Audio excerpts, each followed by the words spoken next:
Back at it again. An Nou Pale, one of my favorite series. The whole purpose and goal is to get you, the watcher, who's out there on the fence, trying to think, how am I gonna, or do I come to Haiti to give you very rich topical information to help you make the decision and help make the transition.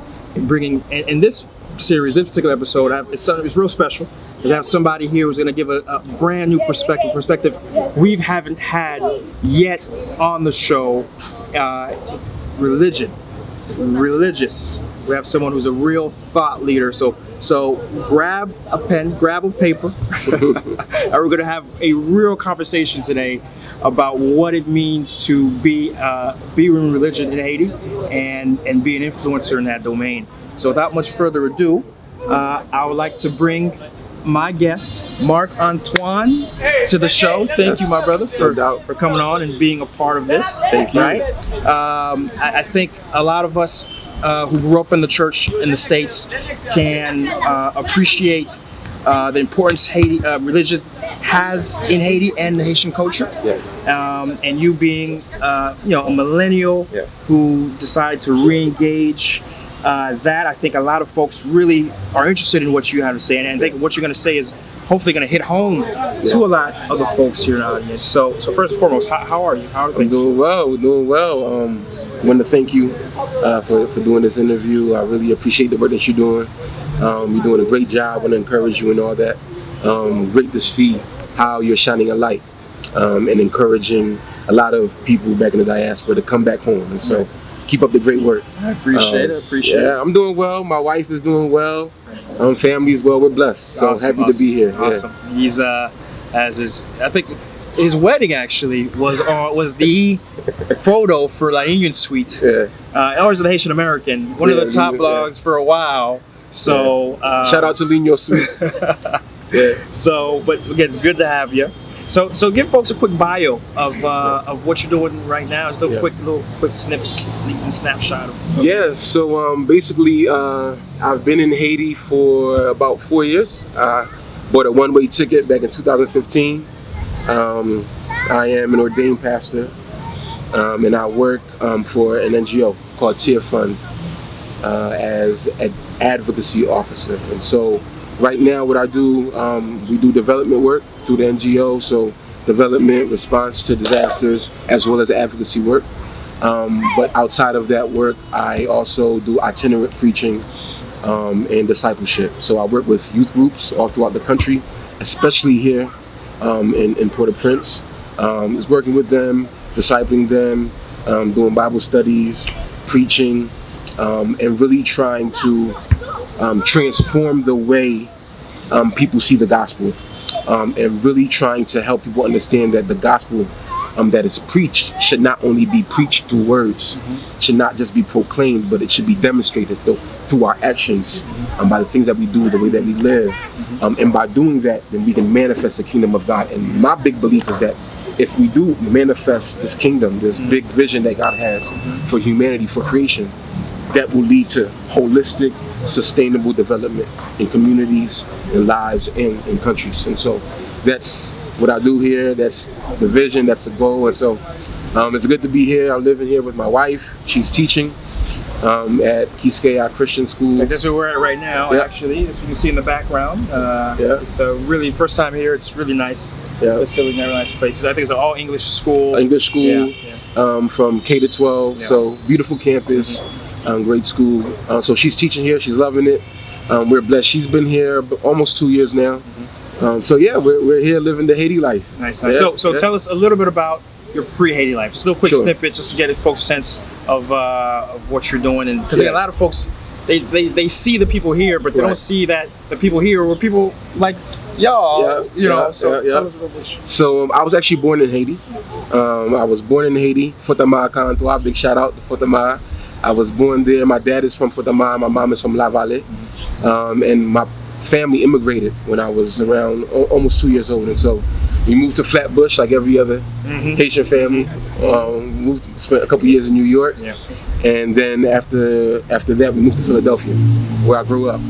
So I grew up in Philly, the surrounding areas around Philly, and I spent all my life there. So did my high school, my schooling, undergrad at Immaculata University. Then I went on to grad school where I studied international development and I studied theology. And so while in Philadelphia, I was part of a few different groups.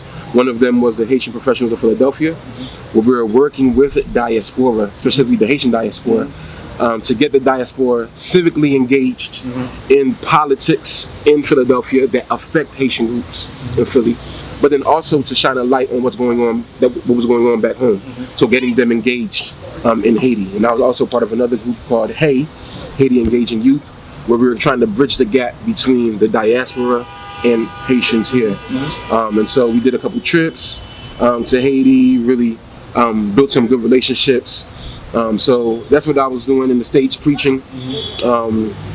Before I was a preacher, I was really big into basketball. I'm still big in basketball. So we had a Haitian basketball league in Philly where we was really big and played ball and was really engaged and mobilized our community a lot. So yeah, so that's what I was doing. So nice. Yeah. So how did that happen? How did you sort of what was the torch that said, okay, you know what, one-way ticket? How did that happen? What was that spark? Yeah, there was a few different things, but I think the biggest thing is definitely God. And I know a lot of times people say, yeah, God said this. People are kind of like woozy about that. What does that mean? But really, through a series of events in my life, God showed me that the best way to impact and transform Haiti is by being there. In the Christian scriptures, it says that in the book of John, it says, the word became flesh and dwelled among us, which means that Christ came to earth and dwelled among his people. That's how you change. It's not change by coming in and leaving a week later. Sustainable change happens when you go to a place, you live there, you dwell with the people, you learn the culture, and you contribute. And God showed me that I have to dwell. And he put this thirst, this hunger in my life for Haiti. Growing up in the diaspora, like most Haitian diaspora, we loved Haiti. And we always had this pride about being Haitian. And I wanted to take it a step further. I don't want to just be prideful. I wanted to contribute to the development of my country. And so God showed me that, well, you have to go. You have to live there, you have to be there, and grow there. And so through, God showing me these different things, through using the story of Nehemiah, for those who know the biblical story of Nehemiah, who was a Jewish diaspora growing up in Persia, who heard about the walls in Jerusalem, that they were destroyed, and decided, I'm going to leave my palace where I was working at. I'm going back to Jerusalem to rebuild our country holistically, which means both a spiritual rebuilding, but also rebuilding the physical walls of the country. And so it was through those things that God really put this desire in me to go back to Haiti. So yeah. So since you've been back, I know you've been in Tearful, you mentioned. Yeah. So I know I've been to one of your sermons. Great sermon. Wherever you can, if you're in the country and on Sunday, find out where he's preaching. As long as you can understand Creole Langlou. Si tu pas comprends Creole Langlou, you won't get my sermon. What's it? Good.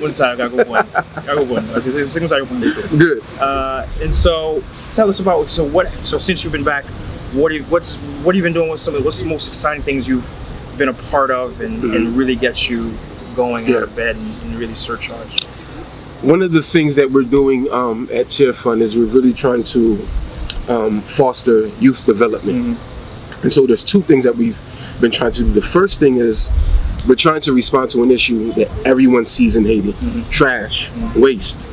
And we're trying to see how can we build up young people to respond to this issue that affects our health, that affects disasters. Because of the waste, when it rains, you get floods, cutting trees, all these different things that are affected by waste. How can we respond to this issue by turning it into a way for young people to also make money? And so we're trying this new Green Jobs initiative, where we're trying to respond to this problem of waste in the streets, but also respond to the issue of unemployment, chômage, So how can we take trash, turn it into treasure, while at the same time helping young people get employed? And so it's one of our projects right now where we're doing waste collection, piloting a few programs in different parts of the country, and trying to do that. So I'm really, really excited for that, because it's not only tackling one of our big development issues, but it's also tackling one of the big economic issues, which is lack of employment, especially for young people. The other thing that we're trying to do around youth is a youth network, a youth Christian network, where we have young people in different churches all over the country who are engaged in advocacy. Prayer is important. I'm a prayer warrior. I believe in the power of prayer, but I also believe biblically that there's a power in action, and so that there's a step after prayer that is missing, and that we're trying to get these young people to understand that, let's pray, but then let's move. Let's do something about these issues. And so building up a culture of advocacy, a culture of influencing, a culture of action in the church through the young people is what we're trying to do through this youth network. In Haiti, and like most of the Caribbean, we have a very young demographic.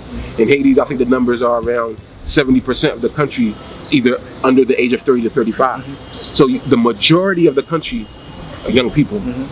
And the majority of the country, over 50% of the country, is Protestant, even a larger number including Catholics. And so we have a large majority of young people, a large majority of Christians. How do we leverage these two demographics to influence change? And so that's what I'm trying to do. That's what we're trying to do, and that's the big vision. You know what? You jumped right into my next question, which was, because we talk about entrepreneurship and the fact that we know how a country changes from one level to the next is, at the end of the day, jobs and getting folks to create economic value and activity throughout. So that's clear, and they talk about that. And anybody can go back to my past in other episodes. We talk about that. We've talked about that.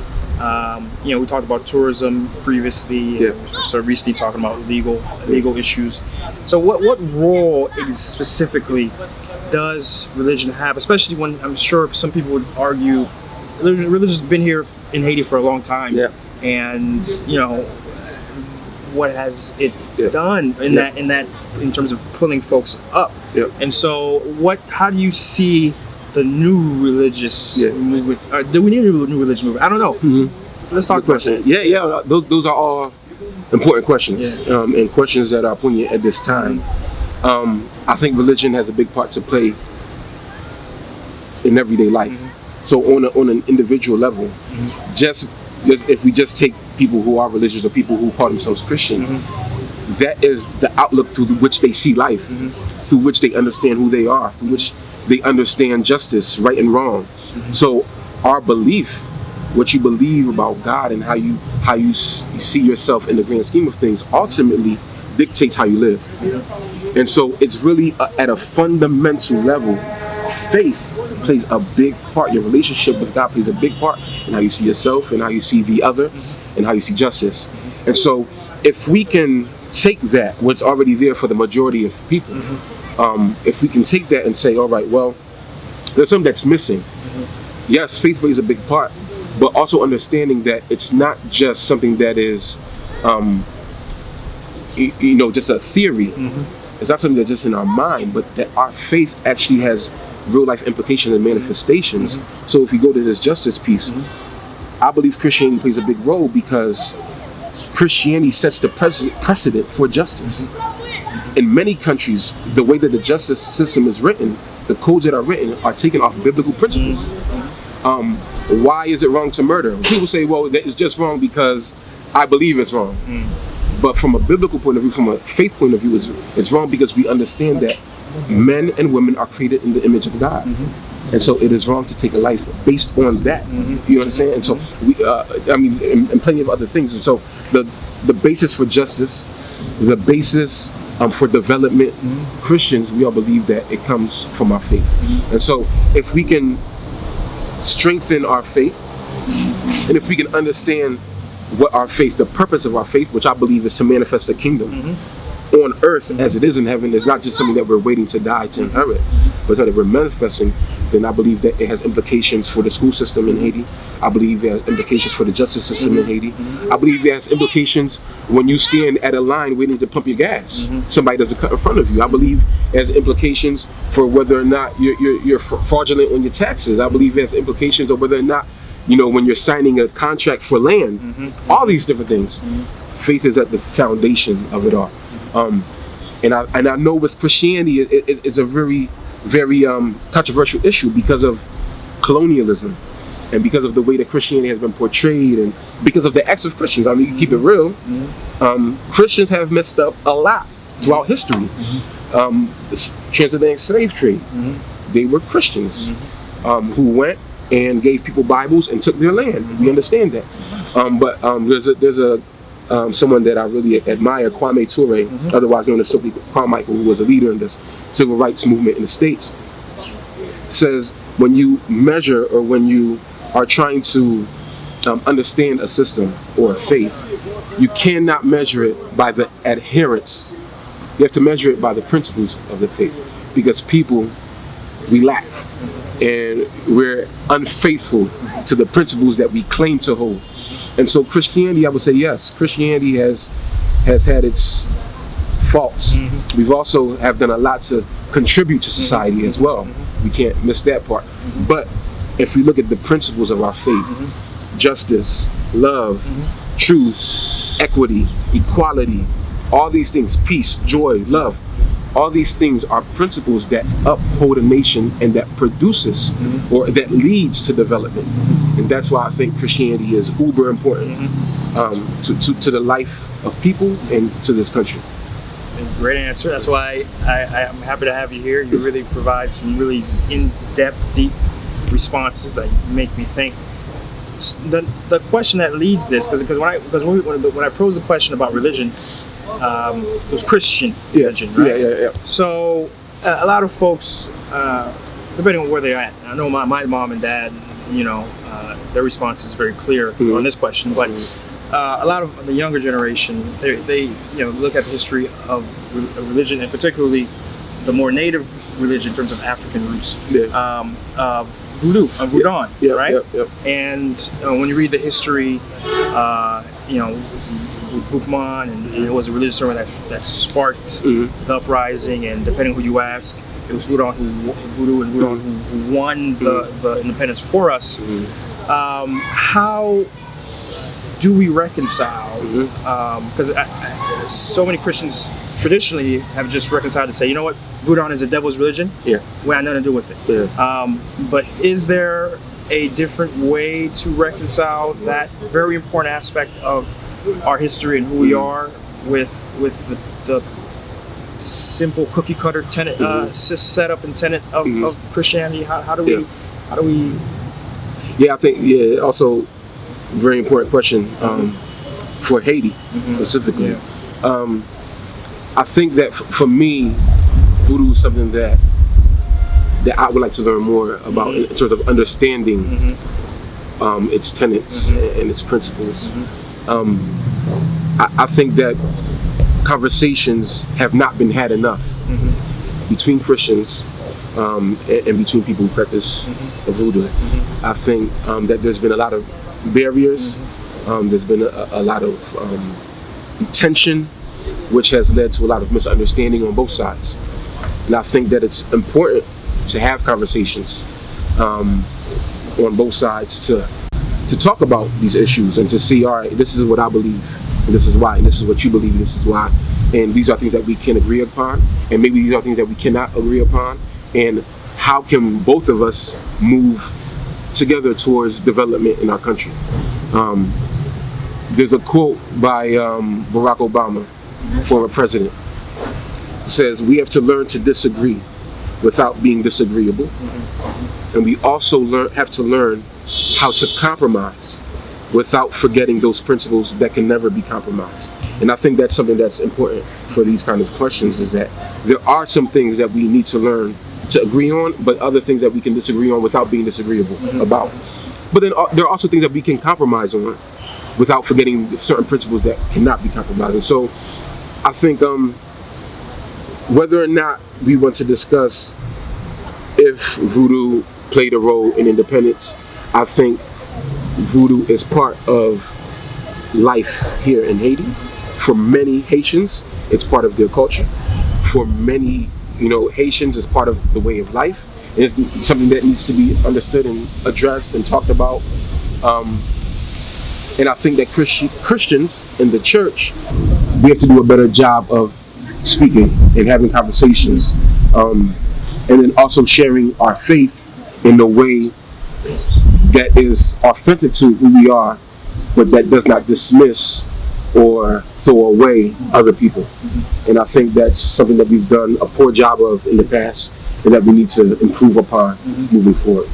Interesting answer. Yeah, because you're right. I think a lot of it has to do with misunderstandings and the lack of conversation. And so, how someone who's out there who really does feel moved by the Spirit and really feels that their calling is to work and be a part of God's work on earth, and say, because that's one thing.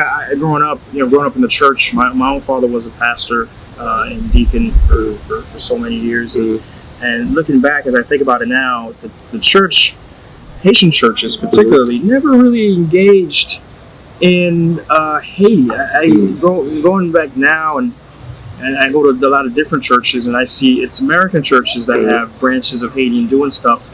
So how could, give us a few ideas in terms of how could folks who are pastors or want to be pastors or deacons or just how can they engage? I mean, do they have to move here? Should they move here? How could they structure a relationship between their church, their service with Haiti? It's really interesting that you asked that, because I think a lot of Haitians who grew up in the 50s, 60s, 70s, 80s have a fear of engagement, have a fear of speaking out, just because of the way the culture was here under a dictatorship.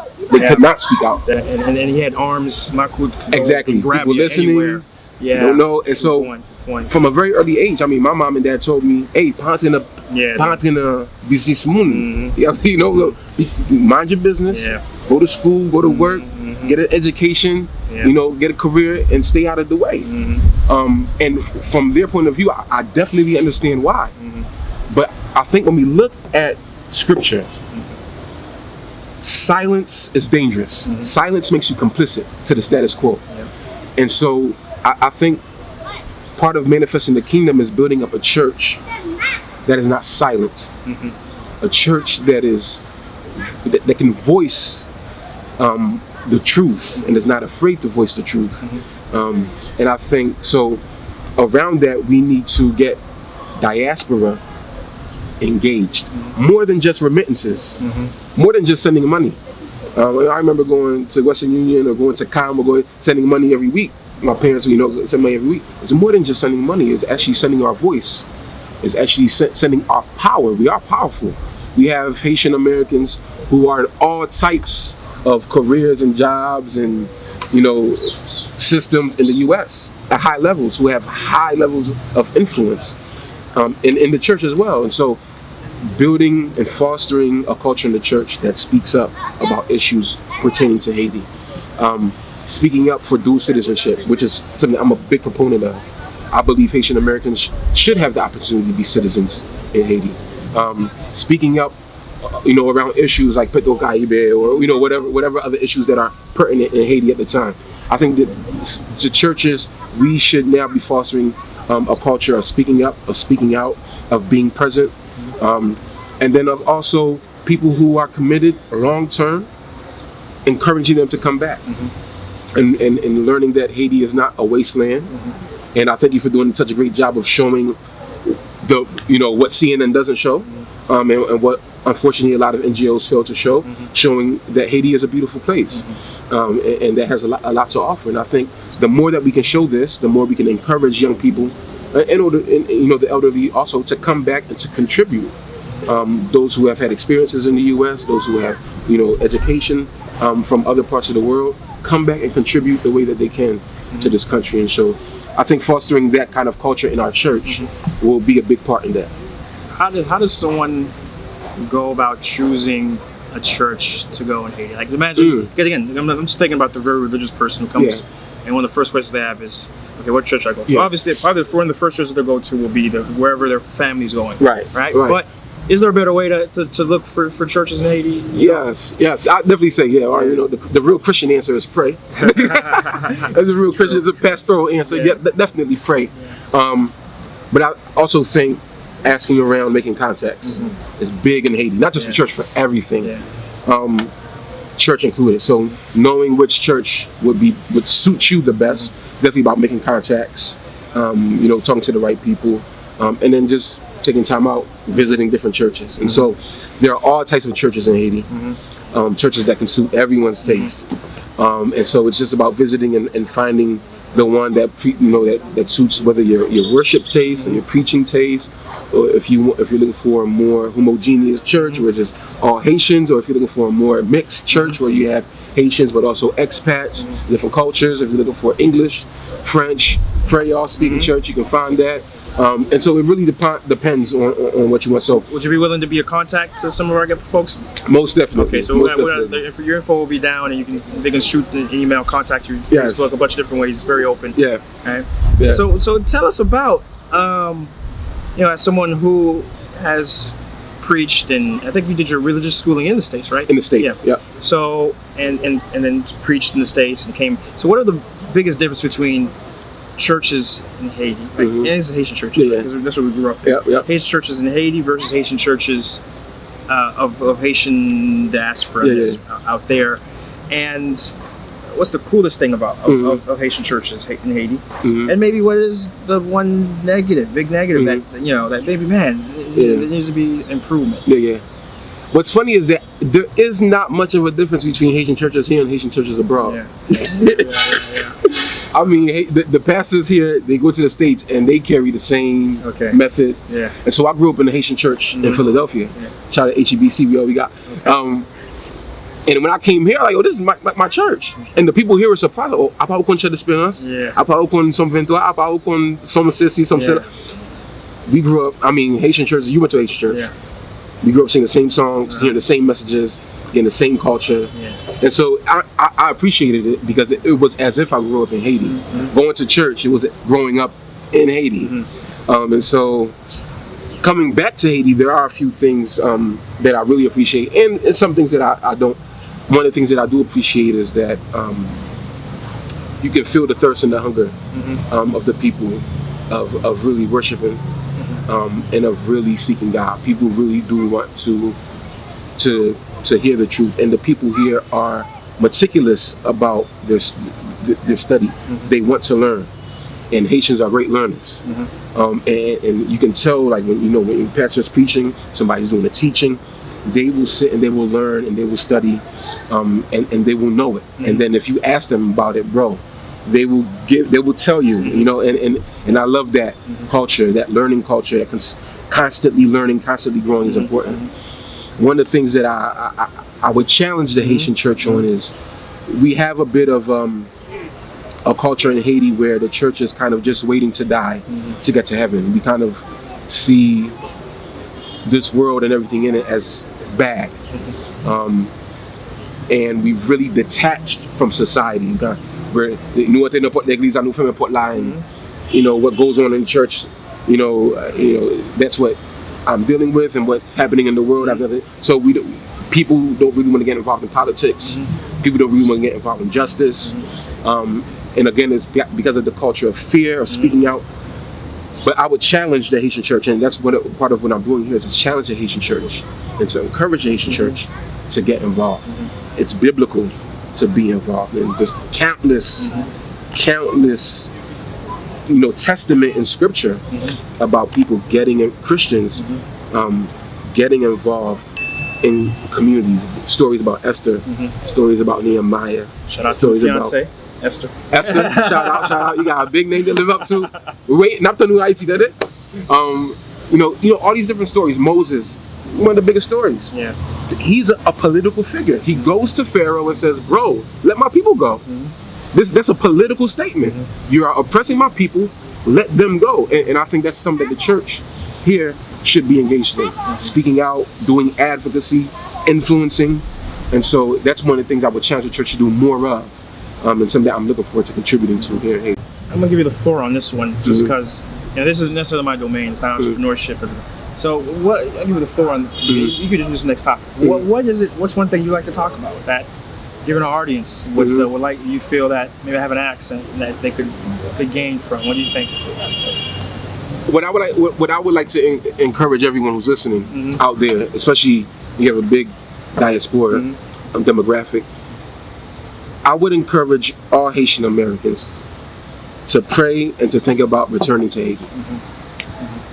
If you take studies, different countries like Israel, you take Nigeria, you take Rwanda, and you look at the pattern of their diaspora returning to their countries and contributing to the development of the countries, you'd be surprised to see how much diaspora have contributed to the development of these nations. Israel, Nigeria, Kenya, Rwanda, all these different countries, and there's so many more. Asian countries, so many more. Diaspora have gone away, they've studied, they've learned, they've had experiences, and they've returned home.